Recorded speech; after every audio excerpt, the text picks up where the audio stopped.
TDP నాయకులతో కలిసి ఎవరు చేశారో నేను పవన్ కళ్యాణ్ గారికి మాత్రమే చెప్తాను.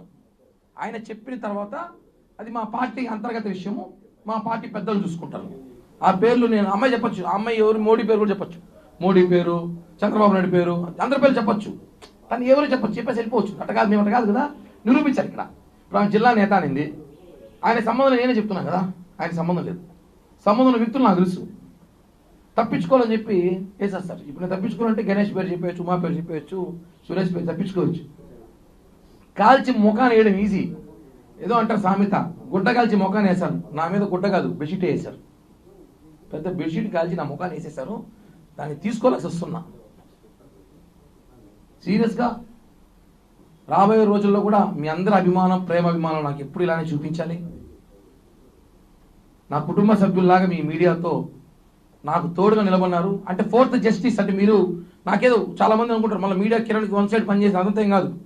ఫోర్త్ జస్టిస్ న్యాయం కోసం పోరాడుతున్నారు కాబట్టి సపోర్ట్ చేశారు. సాక్షి కూడా చెప్తున్నా, ఉన్నట్టు లేరు, రాలేదేమో, ఉన్నాడు లేకపోతే మిత్రుడు.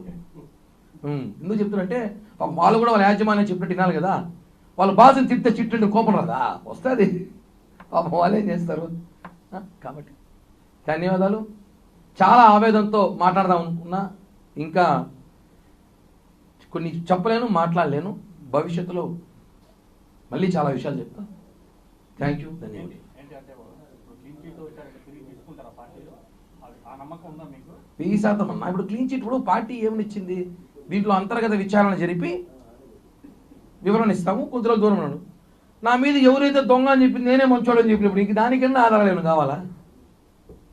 ఇప్పుడు నన్ను ఎవరైతే కిరణ్ రాయల్ అనే వ్యక్తిని మోసం చేశారని చెప్పిన వ్యక్తే, కిరణ్ రాయల్ మంచోడు, మాకు సెటిల్ అయిపోయింది, మాదేమి లేదని చెప్పి అఫీషియల్గా కోర్టులో వచ్చి జడ్జి ముందర చెప్పినప్పుడు, అఫీషియల్గా తీసుకొని ఇన్ని మైకుల ముందు మీడియా ముందు చెప్పినప్పుడు కూడా ఇంకా అది క్లీన్ చిట్ కాకుండా పోతే ఇంక దానికన్నా నేను ఏం మాట్లాడు. ఖచ్చితంగా క్లీన్ చిట్, క్లీన్ చిట్.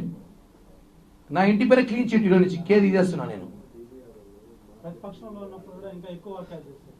అప్పుడెప్పుడు రాలే, ఇప్పుడు అధికార పక్షంలో ఉన్నప్పుడు మాత్రం జగన్ రెడ్డి అంటే మాత్రం కేసులు బయటకు చెప్పాం కదన్నా, ఇది ఇప్పుడు ఇలా ప్లాన్ 2 సంవత్సరాల ముందు జరుగుతూ ఉంది.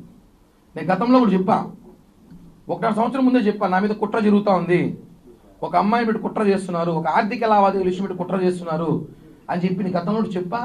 ఆల్రెడీ సెటిల్ చేసేసుకున్నా నేను. సెటిల్ అయిపోయింది. సెటిల్ ఎప్పుడో అయిపోయింది.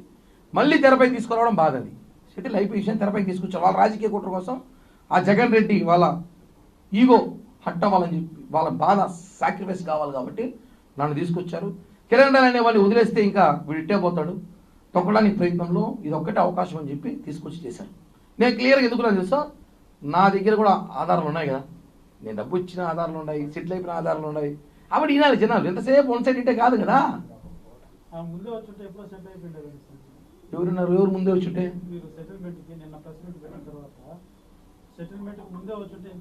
అన్న సెటిల్మెంట్ రాజకీయం ఇది డ్యామేజ్ చేయలే వచ్చారు.